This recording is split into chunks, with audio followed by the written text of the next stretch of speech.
నమస్తే welcome to guide మహిళలకు ఉద్యోగ అవకాశాలు ఎలా ఉన్నాయి రూరల్లో చూసుకుంటే ఎలాంటి అవకాశాలు ఉన్నాయి అలాగే అర్బన్ లో ఎలాంటి అవకాశాలు ఉన్నాయి అలాగే ఉద్యోగం సంపాదించాలంటే గనక ఎలాంటి క్వాలిఫికేషన్స్ కావాలి అలాగే ఏజ్ ఎంత ఉండాలి అలాగే నోటిఫికేషన్స్ ని మనం ఎలా ఫాలో అవ్వాలి ఇలాంటి విషయాలన్నీ కూడా తెలియజేయడానికి మనతో పాటు ప్రముఖ కెరీర్ గైడ్ మేజర్ శ్రీనివాస్ గారు ఉన్నారు వారితో మాట్లాడదాం నమస్తే సార్ నమస్తే అండి సార్ అయితే ఇక అంగన్వాడీ ఉద్యోగాల గురించి కనుక మనం తీసుకుంటే కింది స్థాయి నుంచి కూడా పై స్థాయి వరకు ఎలాంటి ఉద్యోగాలు ఉంటాయి యా ఇప్పుడు మహిళల కోసం ప్రత్యేకంగా మనం చూసినట్లయితే అండి గ్రామ స్థాయిలో కానీ లేదా పట్టణాలు నగరాల్లో కానీ అంగన్వాడీ వ్యవస్థ అనేటువంటిది చాలా స్ట్రాంగ్గా ఉంది ముఖ్యంగా మహిళలకు అంగన్వాడీ సెంటర్ అని ఎందుకు అన్నామంటే ఈ మహిళలకు 100% రిజర్వేషన్ ఉన్నటువంటి ఉద్యోగాలు ఈ గ్రామీణ ప్రాంతాల్లో కానీ పట్టణ ప్రాంతాల్లో కానీ అంగన్వాడీ వ్యవస్థ ఏదైతే ఉందో అందులో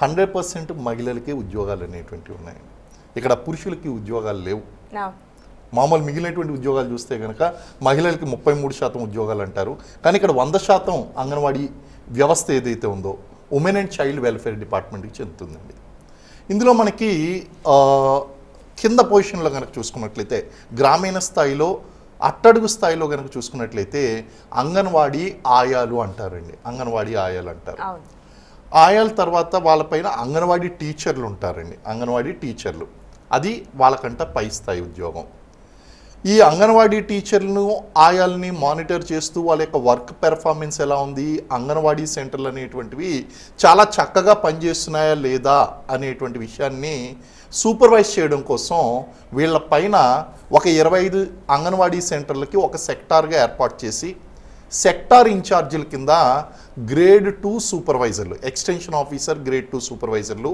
ఎక్స్టెన్షన్ ఆఫీసర్ విస్తరణ అధికారులు అంటారండి ఎక్స్టెన్షన్ ఆఫీసర్ గ్రేడ్ 1 సూపర్వైజర్లు అని చెప్పి ఒక 25 అంగన్వాడీ సెంటర్లు కలిపి వాళ్ళు ఇన్ఛార్జీలుగా ఉంటారండి వీళ్ళపైన అసిస్టెంట్ లేదా additional child development project officer and child project officers child development project officers సిడిపిఓలు ఏసీడిపిఓలు అంటారు ఓ రకంగా చెప్పాలంటే గ్రూప్ 1 స్థాయి ఉద్యోగాలు అని చెప్పేసి చెప్పచ్చు అన్నిటికంటే పై స్థాయిలోని ఒకసారి మనం క్రింది స్థాయి నుంచి పై స్థాయి వరకు ఉన్నటువంటి ఉద్యోగ అవకాశాలు కనుక మాట్లాడుకున్నట్లయితే అంగన్వాడీలో ఉన్నటువంటి ఆయాలు టీచర్లు తరువాత సూపర్వైజర్లు గ్రేడ్ 1 గ్రేడ్ 2 ఆ తర్వాత సిడిపిఓలు ఇవన్నీ కూడా డైరెక్ట్ రిక్రూట్మెంట్ ద్వారా గ్రామీణ స్థాయిలోనో ఇటు పట్టణ స్థాయిలోనో అంగన్వాడీలను సూపర్వైజ్ చేయడం కోసం ఉమెన్ అండ్ చైల్డ్ వెల్ఫేర్ డిపార్ట్మెంట్లో ఉన్నటువంటి పోస్టులు అండి ఇవి చాలా అందుబాటులో ఉన్నటువంటివి ఎవరైతే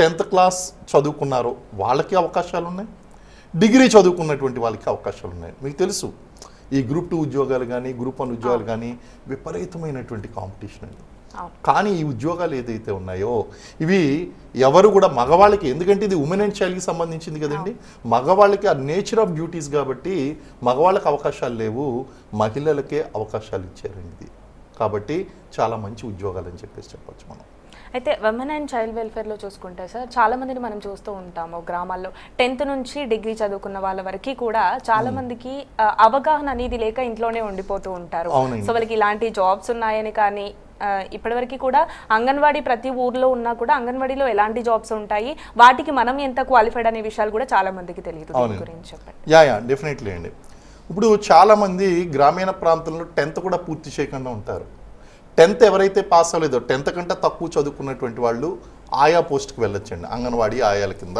అక్కడ నోటిఫికేషన్ వచ్చినప్పుడు మనకి ఇప్పుడు త్వరలో తెలంగాణలోను అలాగే ఆంధ్రప్రదేశ్లోనూ కూడా అంగన్వాడీ వేకెన్సీస్ అనేటువంటివి వస్తున్నాయండి అందులో అంగన్వాడీ టీచర్ల దగ్గర ఆయాలు టీచర్ల కాడి నుంచి సిడిపిఓల వరకు నోటిఫికేషన్ అనేటువంటిది పెండింగ్ ఉన్నది అది వస్తుందండి ఈ సమయంలో కాబట్టి 10th క్లాస్ కంటే బిలో చదువుకున్నటువంటి వాళ్ళు అంగన్వాడీ ఆయాలకు అప్లై చేయొచ్చు మేము చదువుకోలేదు అని బాధపడవలసినటువంటి అవసరం లేదు సెంటర్కి ఒక ఆయా ఉంటారండి కాబట్టి దాన్ని అప్లై చేసుకోవచ్చండి 10th కంటే తక్కువ చదువుకున్నటువంటి వాళ్ళు 10th ఇంటర్మీడియట్ చదువుకున్నటువంటి వాళ్ళు ఎవరైతే ఉన్నారో 10th క్లాస్ పాస్ అయినటువంటి వాళ్ళు అంగన్వాడీ టీచర్ పోస్ట్కి అప్లై చేయవలసి ఉంటుంది ఆ టీచర్ పోస్టు కాబట్టి వాళ్ళు ఆ వేకెన్సీ వచ్చినప్పుడు జిల్లా కలెక్టర్ కనుక అప్లై చేసుకున్నట్లయితే, చెప్పిన విధంగా అప్లై చేసుకున్నట్లయితే ఒక సింపుల్ ఇంటర్వ్యూ ద్వారా ఆ ఉద్యోగాలు అనేటువంటి వీళ్ళు సొంతం అవుతాయి.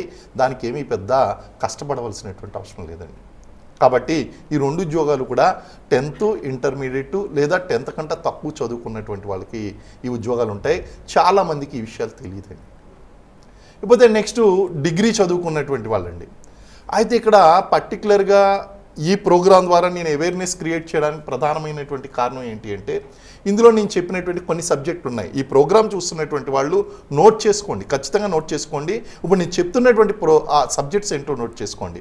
నెంబర్ 1 సోషియాలజీ, సమాజ శాస్త్రం, బిఏ కానీ ఎంఏ కానీ, బిఏ సోషియాలజీ చదివిన వారు కానీ ఎంఏ సోషియాలజీ చదివిన వారు కానీ, లేదా బిఏ సోషల్ వర్క్ లేదా ఎంఏ సోషల్ వర్క్ చదివినటువంటి వారు, BSc nutrition are MSc nutrition చదివిన వారు, అలాగే బీఎస్సీ హోమ్ సైన్స్ లేదా ఎంఎస్సీ హోమ్ సైన్స్ చదివిన వారు, లేదా ఫుడ్ అండ్ న్యూట్రిషన్ కోర్స్ చేసినటువంటి వాళ్ళు, న్యూట్రిషనల్ మేనేజ్మెంట్ కోర్స్ చేసినటువంటి వాళ్ళు, ఇలాగా ఉమెన్ అండ్ చైల్డ్ వెల్ఫేర్కి సంబంధించినటువంటి నేను చెప్పినటువంటి ఈ 5-6 సబ్జెక్ట్స్ మళ్ళీ మీరు కావాలంటే ఈ వీడియోని రివైండ్ చేసి చూసుకోగలిగే అవకాశం ఉంటే కనుక ఖచ్చితంగా ఈ సబ్జెక్ట్స్ రాసుకుని ఈ సబ్జెక్ట్స్ ఉన్నటువంటి వాళ్ళకి extension officer grade 1 supervisor and CDP ఉద్యోగాలకి అర్హత ఉందండి.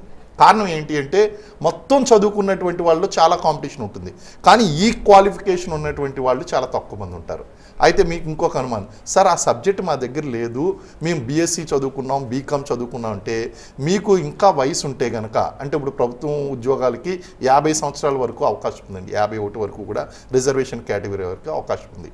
ఒకవేళ కనుక మీరు ఎప్పుడో చదువు ఆపేసినా సరే ప్రైవేట్గా మీరు బిఏ సోషియాలజీ కానీ లేదా ఎంఏ సోషియాలజీ కానీ మీరు చదివారంటే ఇది ఎప్పుడు కూడా 2-3 సంవత్సరాలకు ఒకసారి నోటిఫికేషన్స్ వస్తూనే ఉంటాయి, ఈ ఉద్యోగాలు అనేటువంటివి వస్తూనే ఉంటాయి. అలాగే ఇప్పుడు రాబోయేటువంటి 4-5 సంవత్సరాల్లో రిటైర్మెంట్లు ఈ డిపార్ట్మెంట్లు చాలా ఎక్కువగా ఉన్నాయి. కాబట్టి ఇప్పటి నుంచి మీరు ఆ క్వాలిఫికేషన్ ఉన్నా లేకపోతే కనుక మీరు ఆల్రెడీ ఆ క్వాలిఫికేషన్ కోసం ప్రయత్నించారు అంటే మీరు గ్రూప్ 2 స్థాయికి సమానమైనటువంటి ఎక్స్టెన్షన్ ఆఫీసర్ గ్రేడ్ 1 సూపర్వైజరు, అంటే అంగన్వాడీలో అందరూ ఏమనుకుంటారంటే టీచర్ ఉద్యోగం ఉందనుకుంటున్నారు, కానీ ఎంఆర్ఓకి సమానంగా ఉండేటువంటి ఈ ఎక్స్టెన్షన్ ఆఫీసర్ గ్రేడ్ 1 సూపర్వైజర్స్, అలాగే గ్రూప్ 1 ఉద్యోగాలకి సమానంగా ఉన్నటువంటి సిడిపిఓల ఉద్యోగాలు ఈ క్వాలిఫికేషన్తో మీరు సొంతం చేసుకోవచ్చు.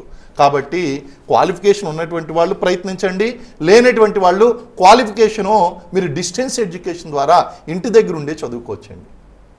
కాబట్టి మేము ఆల్రెడీ వివాహాలు చేసుకుని చాలా సంవత్సరాలు అయిపోయింది, మాకు ఈ క్వాలిఫికేషన్ లేదు అని బాధపడద్దు. క్వాలిఫికేషన్ ఉన్నటువంటి వాళ్ళు మీరు ప్రిపరేషన్ ప్రారంభించండి, క్వాలిఫికేషన్ లేనటువంటి వాళ్ళు క్వాలిఫికేషన్ డిస్టెన్స్ ఎడ్యుకేషన్ ద్వారా ఎంఏ సోషియాలజీ కానీ బిఏ సోషియాలజీ కానీ కట్టండి. ఎవరికైనా అర్హత ఉందండి, ఎనీ డిగ్రీ, ఏ డిగ్రీ చదివిన వాళ్ళకైనా, లేదా ఓపెన్ డిగ్రీలో బిఏ సోషియాలజీ చేసినా సరే ఈ ఎగ్జామ్స్ రాయొచ్చు. సరే, అయితే వేకెన్సీస్ గురించి కానీ నోటిఫికేషన్ గురించి కానీ అలర్ట్గా ఉండాలంటే ఏం చేయాలి? నెంబర్ 1 ఏంటి అంటే అండి, ఇప్పుడు మన గైడ్ ప్రోగ్రామ్ ద్వారా మనం రెగ్యులర్గా దీని గురించి ఇవ్వాలి అని అనుకుంటున్నాం. అలాగే గైడ్ ప్రోగ్రాంలో మీరు రెగ్యులర్గా గవర్నమెంట్ నోటిఫికేషన్స్కి మీరు అప్డేట్ చేస్తూ ఉంటారు. కాబట్టి ఎవరైతే నేను ఇచ్చేటువంటి సిన్సియర్ సజెషన్ ఏంటంటే మన ప్రేక్షకులకి ఈ యొక్క ప్రోగ్రామ్ని మీరు రెగ్యులర్గా అబ్జర్వ్ చేసినట్లయితే ఎప్పుడు ఏ నోటిఫికేషన్ వచ్చినా సరే ఈ ప్రోగ్రాం ద్వారా నేను మీకు మన ప్రోగ్రాం ద్వారా అప్డేట్ చేస్తామండి, మేమంతా కూడా అప్డేట్ చేస్తాం. అదేవిధంగా మీకు దీనికి సంబంధించినటువంటివి గవర్నమెంట్ వెబ్సైట్, ఆంధ్రప్రదేశ్ వాళ్ళైతే నోట్ చేసుకోండి, ఏపీపీఎస్సి వెబ్సైట్, అఫీషియల్ వెబ్సైట్, మీరు గూగుల్లో టైప్ చేసినట్లయితే ఏపీపీఎస్సి అఫీషియల్ వెబ్సైట్ అంటే మీకు వచ్చేస్తుందండి, www.appsc.gov.in అనేటువంటిది మీకు వెబ్సైట్ నేమ్ అండి. ఆ వెబ్సైట్లో మీకు నోటిఫికేషన్ ఎప్పటికప్పుడు వివరాలు అనేటువంటి అప్డేట్ చేయబడతాయి. అలాగే తెలంగాణకు చెందినటువంటి అభ్యర్థులైతే కనుక TGPSC Telangana public service commission వారి యొక్క అఫీషియల్ వెబ్సైట్ ఏదైతే ఉందో ఆ వెబ్సైట్ ద్వారా వాళ్ళు నోటిఫికేషన్ అనేటిని రిలీజ్ చేస్తారు. అలాగే ప్రముఖ దినపత్రికల్లో కూడా దీనికి సంబంధించినటువంటి సమాచారం ఇవ్వబడుతుంది. ద బెస్ట్ ఏంటి అంటే మీకు గైడ్ చేస్తున్నాం కాబట్టి ఈ గైడ్ ప్రోగ్రాంలో ఖచ్చితంగా మీకు ఈ రోజు ఏ విధంగా అయితే దీని యొక్క సమాచారం ఇస్తున్నామో అదే విధంగా నోటిఫికేషన్ వచ్చినప్పుడు కూడా ఇదే ప్రోగ్రాం ద్వారా మీకు సమాచారం ఇస్తామండి. ఓన్లీ మీరు చేయవలసింది ఏంటి అంటే మీరు రెగ్యులర్గా మన ప్రోగ్రామ్ని ఫాలో కావడం, మేము ఇచ్చేటువంటి గైడెన్స్ తీసుకుని మీరు గృహిణులుగా ఉన్నటువంటి వాళ్ళు ఉద్యోగార్థులుగా మారడం అండి. సరే, ఇక అంగన్వాడీ పోస్టులలో మనం చూసుకుంటే ఆయా నుంచి మొదలైతే సిడిపిఓ వరకు అంటే ఎవరెవరికి ఎలాంటి క్వాలిఫికేషన్స్ ఉండాలి, ఏజ్ ఎంత ఉండాలి, అలాగే వాళ్ళకి శాలరీస్ కూడా ఏ విధంగా ఉంటాయి? వెరీ గుడ్ అండి. ఎందుకంటే మన వాళ్ళకి ఫస్ట్ డౌట్ ఏంటి అంటే నాకు అర్హత ఉందా లేదా అనేటువంటి డౌట్ వస్తూ ఉంటుంది. కాబట్టి మీకు చెప్పాను 10th అండ్ బిలో చదివినటువంటి వాళ్ళు ఆయా టీచర్లకి మీరు ట్రై చేయండి. అయితే మీరు 10 సంవత్సరాలు టీచర్గా పనిచేసిన అనుభవం ఉంటే మీరు గ్రేడ్ 2 సూపర్వైజర్ కింద డిపార్ట్మెంట్ టెస్ట్ రాయడానికి ప్రమోషన్కి అవకాశం ఉంటుందండి. ఇకపోతే నేరుగా వెళ్ళాలి అంటే చెప్పాను కదా, ఇప్పుడు నేను చెప్పినటువంటి సబ్జెక్ట్స్ ఏదైతే ఉన్నాయో ఆ సబ్జెక్ట్స్లో మీరు క్వాలిఫికేషన్ తెచ్చుకోవాలి. ఇంకా ఏజ్ విషయం దగ్గరికి వచ్చేసరికి అంగన్వాడీ టీచర్ల దగ్గరికి వచ్చేసరికి బిలో 30 ఇయర్స్ అండి. బిలో 30 ఇయర్స్ మీరు ఆ నోటిఫికేషన్ వచ్చిన తర్వాత పర్టికులర్ ఏజ్ వాళ్ళు ఇస్తారు. మళ్ళీ ఇప్పుడు నేను అప్రాక్సిమేట్ ఏజ్ చెప్తున్నాను, మళ్ళీ ఒకవేళ గవర్నమెంట్ అయినా డెసిషన్ తీసుకుని ఏజ్ అప్పర్ లిమిట్ పెంచితే కనుక అది నోటిఫికేషన్లో మీరు వెరిఫై చేయొచ్చు. జనరల్గా 30-35 ఇయర్స్ బిలో వాళ్ళకి అవకాశాలు ఇస్తారండి. సో లేకపోతే ఎక్స్టెన్షన్ ఆఫీసర్ ఉద్యోగాల గురించి మొదట మాట్లాడతాను. వీళ్ళ వయసు ఎంతవరకు ఉంటుందంటే మొదట మనం తెలంగాణ అభ్యర్థుల గురించి మాట్లాడదాం. తెలంగాణలో ఉన్నటువంటి మహిళా అభ్యర్థులు ఎవరైతే ఉన్నారో ఎక్స్టెన్షన్ ఆఫీసర్కి అప్లై చేయబోయేటువంటి వాళ్ళు వాళ్ళ యొక్క వయసు జనరల్ క్యాండిడేట్స్ అయితే కనుక అదర్ కేటగిరీస్ చెందినటువంటి వాళ్ళు ఎటువంటి రిజర్వేషన్లు లేనటువంటి వారైతే 46 సంవత్సరాల వయసు ఉన్నటువంటి వారు కూడా వీటికి అప్లై చేసుకోవచ్చు. మీ గృహిణులంతా కూడా I'm very much sure that మీరు అనుకుని ఉండుంటారు మాకు ప్రభుత్వ ఉద్యోగాలు మాకెక్కడ వస్తాయిలే, మా వయసు దాటిపోయిందని. కానీ చాలా జాగ్రత్తగా వినండి, 46 సంవత్సరాల వరకు మీరు అప్లై చేయొచ్చు. అదే కనుక మీకు EWS economically weaker section certificate కానీ ఎస్సీ ఎస్టీ ఓబీసీ లాంటి సర్టిఫికేట్స్ కానీ మీ దగ్గర ఉన్నట్లయితే మీకు 5 సంవత్సరాలు అదనంగా వయసు రిలాక్సేషన్ అనేటువంటిది ఉంటుంది. 51 సంవత్సరాల వరకు మీరు అప్లై చేయొచ్చండి ఉద్యోగాలకి. అలాగే దీనికి తోడు దివ్యాంగులు ఎవరన్నా ఉన్నట్లయితే దివ్యాంగులకి ఇంకొక 5 సంవత్సరాలు అంటే 51+5 56 సంవత్సరాల వరకు వాళ్ళు అప్లై చేయొచ్చు. ఆంధ్రప్రదేశ్ విషయం దగ్గరికి వచ్చేసరికి ఇక్కడ వయసు దగ్గర జనరల్ కేటగిరీ 42 సంవత్సరాలు, జనరల్ కేటగిరీ అభ్యర్థులు 42 సంవత్సరాలు. అలాగే ఈడబ్ల్యూఎస్ ఎస్సీ ఎస్టీ ఓబీసీ అభ్యర్థులు ఎవరైతే ఉన్నారో వీళ్ళకేమో 47 సంవత్సరాలు. అలాగే దివ్యాంగులు ఎవరైతే ఉన్నారో వాళ్ళకి అదనంగా ఒక 5 సంవత్సరాలు ఎక్స్ట్రా అంటే 47+5 52 సంవత్సరాలు. ఇవి కాకుండా ఎవరైనా డిపార్ట్మెంట్లో ఆల్రెడీ పనిచేస్తున్నటువంటి వాళ్ళు కానీ ప్రభుత్వ ఉద్యోగం చేస్తున్నటువంటి వాళ్ళు కానీ వాళ్ళకి 5 సంవత్సరాల సర్వీస్ పూర్తి చేసుకున్నటువంటి వాళ్ళకి ఏజ్ రిలాక్సేషన్ అనేటువంటిది ఇవ్వడం జరుగుతుందండి. కాబట్టి ఇది ఏజ్ వరకు వచ్చేసరికి మరి జీతభత్యాలు ఎలా ఉంటాయి అనేటువంటి విషయం చాలా చాలా ఇంపార్టెంట్ ఆస్పెక్ట్. సార్ ఒక కాల్ తీసుకున్నాం, ఆ తర్వాత continue. Yeah definitely. Hello hello, నమస్తే అండి, మీ పేరు? నా పేరు త్రినీష అండి. ఎక్కడి నుంచి కాల్ చేస్తున్నారండి? మేము రాజన్న సిరిసిల్ల నుంచి కాల్ చేస్తున్నారు. సార్తో మాట్లాడండి, మీ డౌట్ ఏంటో అడగండి. Okay ma'am. అమ్మా శిరీష అడగమ్మా. సార్ నేను ఇప్పుడు 10th క్లాస్ చదువుతున్నా. ఓకే అమ్మా. నెక్స్ట్ పైలట్ అవుదామని. ఓకే, మంచి టార్గెట్ పెట్టుకున్నారమ్మా. పైలట్ అనేటువంటిది మీరు గవర్నమెంట్ సెక్టార్లో అవ్వాలనుకుంటున్నారా, కమర్షియల్ పైలట్ అంటే సివిల్ ఏవియేషన్లో అవ్వాలనుకుంటున్నారా, ఏంటి మీ ఏమమ్మా? అంటే ఇండియన్ ఎయిర్ ఫోర్స్కి వెళ్ళి పైలట్ అవ్వాలనుకుంటున్నారా, లేకపోతే మన ఈ సివిల్ ఏవియేషన్ ఉంటాయి కదమ్మా అందులో అవ్వాలనుకుంటున్నారా? Civil sir. సివిల్, దీన్ని ఏమంటారంటే కమర్షియల్ పైలట్ లైసెన్స్ అంటారమ్మా, సిపిఎల్ కోర్స్ అంటారు. ఈ సిపిఎల్ కోర్స్ మీరు ఎలా చేయాలి అంటే ఇంటర్మీడియట్ పూర్తయిన తర్వాత, ఇంటర్మీడియట్ కూడా మీరు తీసుకోవాల్సినటువంటి సబ్జెక్ట్ ఏంటో చెప్తాను, నోట్ చేసుకోండి. మీరు మ్యాథ్స్, ఫిజిక్స్, కెమిస్ట్రీ ఈ సబ్జెక్ట్తో ఉన్నటువంటి ఇంటర్మీడియట్ సర్టిఫికేట్ తీసుకోండి అమ్మా. 10th అయిన తర్వాత ఎంపీసీ చేయండి. ఎంపీసీ చేసిన తర్వాత మనకి జాతీయ స్థాయిలోనూ అలాగే హైదరాబాద్లోనూ కూడా మనకి ఏవియేషన్ అకాడమీ ఉన్నాయండి. ఈ ఏవియేషన్ అకాడమీలో మీకు ఎంట్రన్స్ ఎగ్జామ్ పెడతారు. ఆ ఎంట్రన్స్ ఎగ్జామ్లో కనుక మీరు పాస్ అయినట్టయితే కమర్షియల్ పైలట్ లైసెన్స్ కోర్స్ అనేటువంటిది ఒకటి పాస్ అవ్వాల్సి ఉంటుంది. ఒక 2 సంవత్సరాల కోర్సు. అది ప్రాక్టికల్. మీకు ఆ యొక్క ఫ్లైట్ అనేటువంటిది ఎలాగా మీరు ఏవియేట్ చేయాలి, ఎలాగ మీరు నడపాలి, ఇవన్నీ కూడా టెక్నికల్ థింగ్స్ అన్నీ కూడా నేర్పిస్తారు. నేర్పించిన తర్వాత మీకు సిపిఎల్ పైలట్ కోర్స్ చేసినటువంటి వారికి జీతం స్టార్టింగే 1,50,000 రూపాయలు జీతం ఉంటుందండి స్టార్టింగ్లోనే. అండ్ చాలా అద్భుతం. మీకు అనుభవం వచ్చే కొద్దీ కూడా మీ జీత భత్యాలు కూడా చాలా బాగా పెరుగుతాయి. చాలా అద్భుతమైనటువంటి అవకాశం. కాకపోతే కమర్షియల్ పైలట్ లైసెన్స్ పొందడం కోసం మీకు ఖర్చు బాగా అవుతుంది. 30 లక్షల నుంచి 50 లక్షల రూపాయల దాకా ఖర్చు కూడా వస్తుందమ్మా దానికి సంబంధించి. అది ఇంకేమన్నా డౌట్ ఉన్నదమ్మా?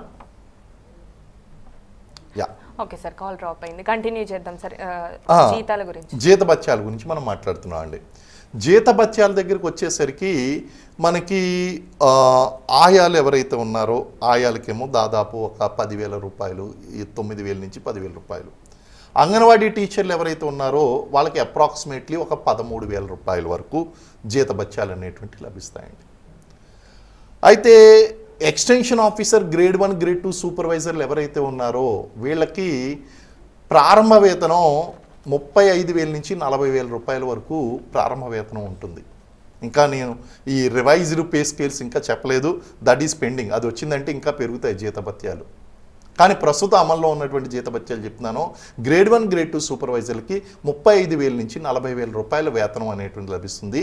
ఇవి కాకుండా హెచ్ఆర్ఏ అని అలాగే ఇతర ప్రభుత్వ సౌకర్యాలు ఎల్టీసీలు ఇవన్నీ కూడా పీపీఎఫ్ పిఎఫ్ ఇవన్నీ కూడా ఫెసిలిటీస్ ఉంటాయి. సిడిపి వాళ్ళ దగ్గరికి వచ్చేసరికి ప్రారంభ వేతనం సుమారు ఒక 50,000-55,000 రూపాయల ప్రారంభ వేతనంతో వీళ్ళ యొక్క కెరీర్ అనేటువంటిది ప్రారంభిస్తారు. సో జీతభత్యాలకి ఏమాత్రం కూడా లోటు లేదండి. చాలా గౌరవప్రదమైనటువంటి ఉద్యోగం. క్యాడర్ కనుక చూసుకున్నట్లయితే టీచర్గా జాయిన్ అయినటువంటి వాళ్ళు సూపర్వైజర్గా అంటే డిగ్రీ పాస్ అవ్వాలండి. డిగ్రీ పాస్ అయ్యి డిపార్ట్మెంట్ టెస్ట్ పాస్ అయితే ఏం చేస్తారంటే గ్రేడ్ 2 సూపర్వైజర్ల కింద వాళ్ళని ప్రమోట్ చేస్తారు. అదే గ్రేడ్ 1 సూపర్వైజర్ల కింద వెళ్తే కనుక వాళ్ళు డిస్ట్రిక్ట్ వెల్ఫేర్ ఆఫీసర్స్ దాకా ప్రమోషన్స్ పొందుతారు. అదే సిడిపిఓల కింద జాయిన్ అయ్యారంటే next DWO district welfare officer, ఆ తర్వాత assistant director, deputy director, joint director rank వరకు కూడా ఎదిగేటువంటి అవకాశం ఉంటుందండి. సో జీతభత్యాలు బాగుంటాయి. అన్నీ కూడా నేను చెప్పినటువంటి వివరాలన్నీ కూడా మీరు నోట్ చేసుకుంటున్నారని అనుకుంటున్నాను. Thank you sir. అయితే ఇప్పుడు క్వాలిఫికేషన్ కాకుండా మనం నేర్చుకోవాల్సిన సిలబస్ ఏదైనా ఉంటుందా? దీనికి సంబంధించి ఏమైనా కోచింగ్ తీసుకోవాల్సి ఉంటుందా? ఎస్ అండి, డెఫినెట్గా. ఇప్పుడు మనం ఇదంతా కూడా మహిళా శిశు సంక్షేమ శాఖకు సంబంధించినటువంటిది కాబట్టి ఈ రిటర్న్ ఎగ్జామ్ అనేటువంటిది మనకి ఎక్స్టెన్షన్ ఆఫీసర్ గ్రేడ్ 1 సూపర్వైజర్కి అలాగే సిడిపిఓలకి రిటర్న్ ఎగ్జామ్ అనేటువంటిది ఉంటుంది. లేకపోతే అంగన్వాడీ టీచర్లు ఆయాల కింద జాయిన్ అయినటువంటి వాళ్ళకి ఒక సింపుల్ ఇంటర్వ్యూ ద్వారా జిల్లా కలెక్టర్ ఆఫీస్లో అయిపోతుందండి వాళ్ళకి. అయితే గ్రేడ్ 1 సూపర్వైజర్లు అలాగే సిడిపిఓ ప్రిపేర్ అయినటువంటి వాళ్ళు సిలబస్ చాలా స్పెసిఫిక్గా ఉంది. ఫస్ట్ నేను ఎక్స్టెన్షన్ ఆఫీసర్ గ్రేడ్ 1 సూపర్వైజర్ గురించి సిలబస్ పేపర్ విధానం ఎలా ఉంటుందో చెప్తాను, రాసుకోండి. ఇందులో 2 పేపర్లు ఉంటాయి. పేపర్ 1 వచ్చి జనరల్ స్టడీస్. పేపర్ 1 వచ్చి జనరల్ స్టడీస్ అండి. జనరల్ స్టడీస్లో మనకి 150 ప్రశ్నలు 150 మార్కులు ఉంటాయి. జనరల్ స్టడీస్లో 150 ప్రశ్నలు 150 మార్కులు 150 నిమిషాలు. మరి ఏముంటాయి జనరల్ స్టడీస్లో? కరెంట్ అఫైర్స్, లోకల్ అంటే regional, national, international, Indian history with specific emphasis on Indian freedom movement అంటే భారతదేశ చరిత్రలో ఆధునిక భారతదేశ చరిత్రలో భారత జాతీయోద్యమం మీద ఫోకస్ చేయవలసి ఉంటుంది. అలాగే భారతదేశ భూగోళ శాస్త్రము, అలాగే రాష్ట్ర భూగోళ శాస్త్రం. తెలంగాణ వాళ్ళైతే తెలంగాణ జాగ్రఫీ, ఏపీ వాళ్ళైతే ఏపీ జాగ్రఫీ. ఇది కాకుండా disaster and disaster management, environment and sustainable development, దీంతోపాటు Indian economy, Indian polity and governance, Indian polity governance and policies, దీంతోపాటు arithmetic and reasoning and mental ability అనేటువంటి ఈ అంశాల మీద జనరల్ స్టడీస్లో 150 ప్రశ్నలు ఇస్తారు, 150 మార్కులు ఉంటాయి. పేపర్ 2 దగ్గరికి వచ్చేసరికి అక్కడ ఉన్నటువంటి సబ్జెక్టులు ఏంటి అంటే home science, food and nutrition, child development and sociology, social work ఇలాంటి సబ్జెక్టుల మీద మీకు 150 ప్రశ్నలు అడుగుతారు. 150 మార్కులు ఇస్తారండి. అంటే 300 మార్కులకి ఎక్స్టెన్షన్ ఆఫీసర్ గ్రేడ్ 1 సూపర్వైజర్. మరి సిడిపిఓ దగ్గరికి వచ్చేసరికి ఎలా ఉంది? సిడిపిఓ దగ్గరికి వచ్చేసరికి ఇప్పుడు నేను చెప్పినటువంటి సేమ్ సిలబస్ ఉంటుంది, కానీ మార్కులు మారుతాయండి. జనరల్ స్టడీస్ వచ్చి 150 ప్రశ్నలు 150 మార్కులు సేమ్. కానీ పేపర్ 2 ఏదైతే ఉందో ఆ పేపర్ 2లో ఏం జరుగుతుంది అంటే 150 ప్రశ్నలు, ప్రశ్నకి 2 మార్కులు అంటే 300 మార్కులు. అంటే 450 మార్కులకి మీకు ఎగ్జామ్ పేపర్ అనేటువంటిది ఉంటుంది. సాధారణంగా గతంలో చూసుకున్నటువంటి ఎగ్జామ్స్లో ఈ 450కి సుమారు ఒక 340, 330, 320 మార్కులు వచ్చినటువంటి వాళ్ళకి సెలక్షన్స్ వచ్చినాయి జనరల్ క్యాండిడేట్స్కి. అంటే ఇది మారుతూ ఉంటుంది, పేపర్ యొక్క డిఫికల్టీ లెవెల్ని బట్టి మారుతూ ఉంటుంది. నేను అప్రాక్సిమేట్గా చెప్పాను. లేకపోతే వీళ్ళ కోచింగ్ తీసుకోవాలా?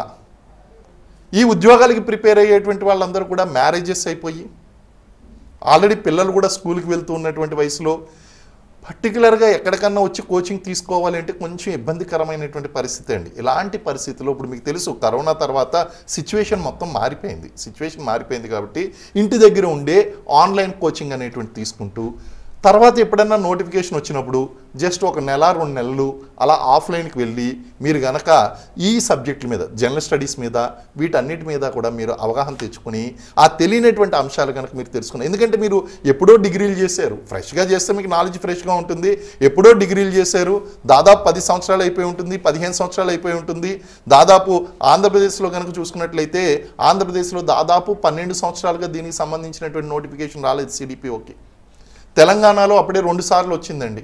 సో ఏజ్ ప్రొఫైల్ విషయంలో చూసుకుంటే ఆంధ్రప్రదేశ్లో వాళ్ళు డిగ్రీలు పూర్తి చేసి దాదాపు 10-15 సంవత్సరాలు అయింది కాబట్టి వాళ్ళకి మళ్ళీ సబ్జెక్ట్ నేర్చుకోవాల్సినటువంటి అవసరం ఉంటుంది. కాబట్టి ఆన్లైన్ కోర్సెస్లో మీరు కోచింగ్ తీసుకున్నట్లయితే మీకు పెర్ఫెక్ట్గా తెలియనటువంటి అంశాలు ఏదైతే ఉన్నాయో వాటిని అన్నింటినీ కూడా తెలుసుకునేటువంటి అవకాశాలు ఉన్నాయి. మరో కాలర్ ఉన్నారు సార్, మాట్లాడదాం. హలో హలో అండి, నమస్తే అండి, మీ పేరు? నా పేరు ప్రభావతి అండి. ప్రభావతి గారు ఎక్కడి నుంచి కాల్ చేస్తున్నారు? విజయవాడ నుంచి అండి. అమ్మా సార్తో మాట్లాడండి. అమ్మా చెప్పండి అమ్మా ప్రభావతి గారు. విజయవాడ నుంచి చేస్తున్నానమ్మా. మాట్లాడండి అమ్మా, మాట్లాడండి. నమస్తే అండి బాబు, శ్రీనివాస్ బాబు గారు, నా దేవాలయం మీకు. చెప్పండి అమ్మా, చెప్పండి. విజయవాడ నుంచి అండి బాగా.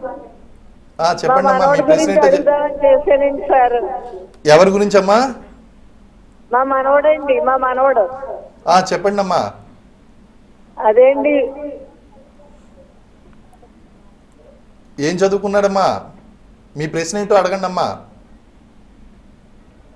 సార్ మా బాబునండి విదేశాలు పంపామండి, డాక్టర్ చదువుతాడని విదేశాలు పంపించామండి సార్. ఓకే అమ్మా, ఓకే. మీ ప్రశ్న ఏంటో అడగండి అమ్మా.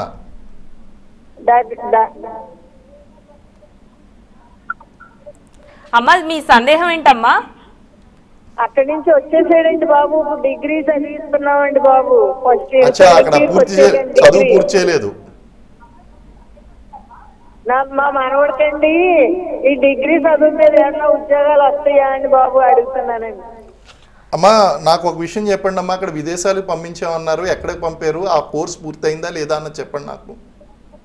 అదేండి వేరే దేశం పంపారండి. మధ్యలో వచ్చేసారండి సార్, మళ్ళీ వచ్చి డ్రాప్ అయినట్టున్నారు. అమ్మా మీరు డిగ్రీ చదివినటువంటి వాళ్ళకి మంచి మంచి ఉద్యోగాలు ఉన్నాయమ్మా. డిప్యూటీ కలెక్టర్ నుంచి కానిస్టేబుల్ వరకు అన్ని ఉద్యోగాలకి డిగ్రీ చదివినటువంటి వాళ్ళు అర్హులమ్మా.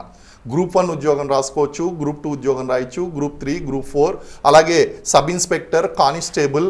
ఇవి కాకుండా అతను గనక ఇంజనీరింగ్ సబ్జెక్ట్ లాంటిది గనక పూర్తి చేస్తున్నట్లయితే గవర్నమెంట్లో వచ్చేటువంటి assistant executive engineers in electricity department and also our PWD డిపార్ట్మెంట్స్లోను, గ్రౌండ్ వాటర్ వర్క్స్ డిపార్ట్మెంట్లోను, ఇలాగా గవర్నమెంట్ డిపార్ట్మెంట్స్లో అసిస్టెంట్ ఎగ్జిక్యూటివ్ ఇంజనీర్ పోస్టులు ఉంటాయమ్మా. ఇంజనీరింగ్ చదివినటువంటి వాళ్ళకి, జనరల్ డిగ్రీ చదివినటువంటి వాళ్ళకి గ్రూప్ 1 నుంచి గ్రూప్ 4 వరకు అన్ని ఉద్యోగాలు మీరు ప్రిపేర్ కావచ్చు. ఒకవేళ గనక ఇంకా మీకు దీని గురించి గనక సందేహాలు ఉండుంటే గనక మీరు ఏం చేస్తారు అంటే ఒకసారి గూగుల్లోకి వెళ్ళి ఆ గూగుల్లో కానీ లేకపోతే మన యూట్యూబ్లో కానీ డిగ్రీ చదువుకున్నటువంటి వాళ్ళకి ఎలాంటి ఉద్యోగ అవకాశాలు వస్తాయి అని చెప్పి మీరు టైప్ చేయండి. మొత్తం విషయాలు అనేటువంటివి మీకు తెలుస్తుంది. ఒక ప్రాథమిక అవగాహన అనేటువంటిది ఏర్పడుతుంది. అవగాహన ఏర్పడిన తర్వాత మీకు ఏదన్నా పర్టికులర్ ఉద్యోగం ఎలాగ సంపాదించాలి, ఎలా ప్రిపేర్ అవ్వాలి అనేటువంటి అంశాలు ఉంటే కనుక మా గైడ్ అనేటువంటి ఈ కార్యక్రమానికి మీరు కాల్ చేయండి. మేము మళ్ళీ మీకు దాన్ని ఎలా ప్రిపేర్ అవ్వాలి ఏంటి అనేటువంటి ఆ సహాయ సహకారాలు కూడా మేము అందిస్తామండి మీకు. సరే, ఇక ఇందాక అర్హత గురించి మీరు చెప్పారు, 50 సంవత్సరాల వరకు కూడా అర్హత ఉంటుందని. అయితే చాలా మందిని మనం చూస్తూ ఉంటాము, పెళ్ళయ్యాక ఇంకా గవర్నమెంట్ జాబ్స్ చేయలేమని, 30-40 ఇయర్స్లో పిల్లలు వచ్చేసారు, జాబ్ చేయలేము, మాకేం జాబ్స్ రావేమో అని చెప్పి ఆలోచిస్తూ ఉంటారు. సో అయితే మీ ఎక్స్పీరియన్స్లో మీరు చాలా మందిని చూసి ఉంటారు కదా, సో ఇలా ఏజ్ ఎక్కువైనా కూడా మీ దగ్గరికి కోచింగ్కి వచ్చి అలా జాబ్ సంపాదించిన వాళ్ళు ఎవరైనా ఉన్నారా? ఒక చిన్న కాల్ తర్వాత మాట్లాడతాం. డెఫినెట్గా. హలో. హలో, నమస్తే అండి, మీ పేరు? నా పేరు ఉషా కిరణ్మయ్య అండి. ఎక్కడి నుంచి కాల్ చేస్తున్నారు? నల్గొండ నుంచి మేడం. సార్తో మాట్లాడండి, మీ డౌట్ ఏంటో అడగండి. Okay, thank you. అమ్మా కిరణ్మయ్య అడగమ్మా. Good evening sir.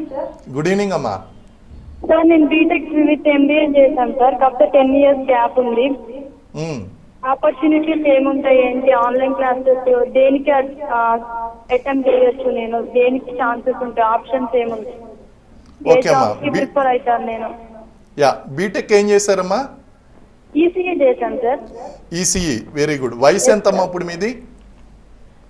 నాదప్పుడు 22 సార్. ఇప్పుడమ్మా ఇప్పుడు వయసు ఎంత మీది? 35 సార్. రిజర్వేషన్ ఏమన్నా ఉందమ్మా? ఉంది సార్, బీసీ సార్. ఓకే అమ్మా, మీరు తెలంగాణకు చెందినటువంటి అభ్యర్థి కాబట్టి మీకు బీసీ కేటగిరీ రిజర్వేషన్ ప్రకారం మీకు 46+5 51 సంవత్సరాల వరకు మీకు అవకాశాలు ఉన్నాయమ్మా. మీరు ప్రభుత్వ ఉద్యోగం అనేటువంటిది ప్రయత్నించవచ్చు if you are interested in government job. సాధారణంగా you are at right age, ఎందుకంటే గృహిణిగా మీరు బాధ్యతల పట్ల ఈ ఏజ్లో సాధారణంగా సెటిల్ అయి ఉంటారు, పిల్లలు స్కూల్కి వెళ్తూ ఉంటారు కాబట్టి ఈ ఏజ్ అనేటువంటి పర్ఫెక్ట్ మీకు కాస్త టైం దొరికేటువంటి వయసు అండి ఇది. కాబట్టి గవర్నమెంట్ జాబ్స్కి మీరు గ్రూప్ 1, గ్రూప్ 2, గ్రూప్ 3, గ్రూప్ 4 ఇలాంటి ఉద్యోగాలకు మీరు ట్రై చేయొచ్చు. ఈసీఈ అంటున్నారమ్మా. ఈసీఈ అంటే మొన్న రీసెంట్గా స్టాఫ్ సెలక్షన్ కమిషన్లో మనకి జూనియర్ ఇంటెలిజెన్స్ ఆఫీసర్స్ అని చెప్పేసి ఇలాగా ఈసీఈ చదివినటువంటి వాళ్ళకి అవకాశాలు వచ్చినాయి మొన్న. ఐ థింక్ ఇప్పుడు మీకు టైం ఉన్నట్టున్నది, మీరు వెరిఫై చేయండి. జూనియర్ ఇంటెలిజెన్స్ ఆఫీసరు ఇక్కడ మనకి ఇంటెలిజెన్స్ బ్యూరోలో ఈ ఉద్యోగాలు ఉన్నాయి, టెక్నికల్ క్వాలిఫికేషన్ ఉన్నటువంటి వాళ్ళకి. కాబట్టి ఇలాంటి ఉద్యోగాలకి మీరు అప్లై చేయొచ్చు. అలాగే మీకు ఎంబీఏ కూడా ఉంది అని చెప్పారు. ఎంబీఏ ఉంది అని చెప్పారు కాబట్టి మీకు ఒకవేళ కార్పొరేట్లో ఏమన్నా ఉద్యోగాలు చేయాలి అంటే కనుక మీరు ఎంబీఏలో ఉన్నటువంటి హెచ్ఆర్ స్ట్రీమ్ కానీ లేకపోతే మీ యొక్క మార్కెటింగ్ ఫైనాన్స్ ఏదైతే ఉందో అందులో స్పెషలైజేషను, అందులో మీరు నౌకరీ ఛానల్ ఏదైతే ఉందో, నౌకరీ మనకి పోర్టల్ ఉంటుంది నౌకరీ అని చెప్పేసి, మనకి ఈ క్యాండిడేట్స్ అందరూ వాళ్ళ యొక్క సర్టిఫికేట్స్ అప్లోడ్ చేస్తూ ఉంటారు. అందులో మీ క్వాలిఫికేషన్ తగ్గట్టు మీరు యూ కీప్ ఆన్ అప్లయింగ్, జాబులకి అప్లై చేయొచ్చు. అందులో ఆ నౌకరీ ద్వారా మీరు ప్రైవేట్ జాబులకి కృషి చేయొచ్చమ్మా. బెస్ట్ ఏంటి అంటే గవర్నమెంట్ జాబ్స్కి ప్రిపేర్ కావడం, మీరు ఆన్లైన్లోని ఇంటి దగ్గర ఉండే చదువుకోవచ్చు. మీరు పర్ఫెక్ట్గా అడిగారు. మీకు ఇంకా అవకాశాలు ఏంటి అంటే ఇంజనీరింగ్ చదివినటువంటి వాళ్ళకి ఇండియన్ ఫారెస్ట్ సర్వీసు ఇలాంటి టెక్నికల్ ఉద్యోగాలు కూడా మనకు అందుబాటులో ఉన్నాయి. ఫారెస్ట్ రేంజ్ ఆఫీసర్స్ కూడా ఈ ఇంజనీరింగ్ చదివినటువంటి వాళ్ళకి అందుబాటులో ఉన్నాయి. ఇలాంటి ఉద్యోగాలన్నీ కూడా మనకు అందుబాటులో ఉన్నాయి. కాబట్టి మీరు ఒక చిన్న గూగుల్ సెర్చ్, అలాగే యూట్యూబ్లో ఉన్నటువంటి సెర్చ్ ఇవన్నీ కూడా చేయండి. అలాగే మన గైడ్ కార్యక్రమాన్ని కూడా ఇంతకుముందు ఉన్నటువంటి కార్యక్రమాలన్నీ కూడా సెర్చ్ చేయండి. మీకు మీ ప్రశ్నకి సమాధానం దొరుకుతుందమ్మా. So thank you so much. అంటే మహిళలకు ఎలాంటి ఉద్యోగ అవకాశాలు ఉన్నాయి అనేవి చాలా క్లియర్గా చెప్పారు. సో మిమ్మల్ని మీ ఎక్స్పీరియన్స్ కూడా అడిగాను. మనం నెక్స్ట్ ప్రోగ్రాంలో అది కంటిన్యూ చేద్దాం, టైం లేదు. Thank you so much. Thank you ma'am, thank you very much. So చూసారు కదా, ఇది ఇవాల్టి గైడ్. మరో కార్యక్రమంతో మళ్ళీ కలుద్దాం. అంతవరకు సెలవు, నమస్తే.